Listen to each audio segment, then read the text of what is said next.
Philae has spoken, and for elated scientists in Milton Keynes today, they were struggling to come back down to Earth. I was like, absolutely amazing, because we were actually in Cologne when the thing went into hibernation, and really we were really expecting to hear from it again, because it had always been planned to go into hibernation, but until you get that signal that it's alive again, it's like, it was awesome. It was absolutely awesome.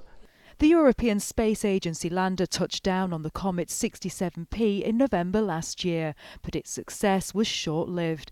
A bumpy landing left it resting on its side in the shadow of a cliff, its solar-powered chargers deserted in the dark. Many doubted it would wake, but when it phoned home at 9:30 p.m. British time on Saturday, it was a moment scientists' dreams are made of. I was absolutely knocked out. I was just really, really happy. We were hoping for this, we were planning for this. Dr. Simon Sheridan is one of the sparks in the electronic genius that helped wire up the Ptolemy instrument on board Philae. But Ptolemy is a small mass spectrometer which is actually buried inside the heart of the lander, and the idea of the instrument is to actually when on the comet, we're going to actually take a sample from depth and actually analyse it to work out what that sample is made of. Philae spoke via its mothership Rosetta, which has been circling the comet since last year after completing a 10-year journey to get there. It's 300 million miles away from Earth and travels at speeds of up to 84,000 miles an hour. It's stuff movies are made of.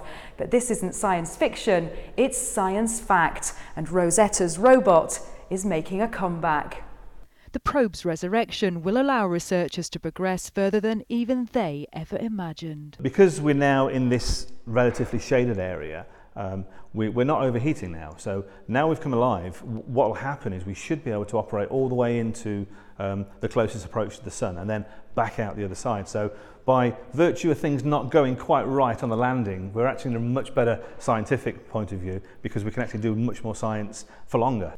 In Stevenage at Airbus Defence and Space, where large parts of the Rosetta spacecraft were designed, they're delighted at the wake-up call. So far, it's just a small step. A limited amount of contact has been made, but for scientists back on Earth, it's one giant leap as they eagerly await more data from their dishwasher-sized cyborg in outer space. Sarah Beecroft, ITV News.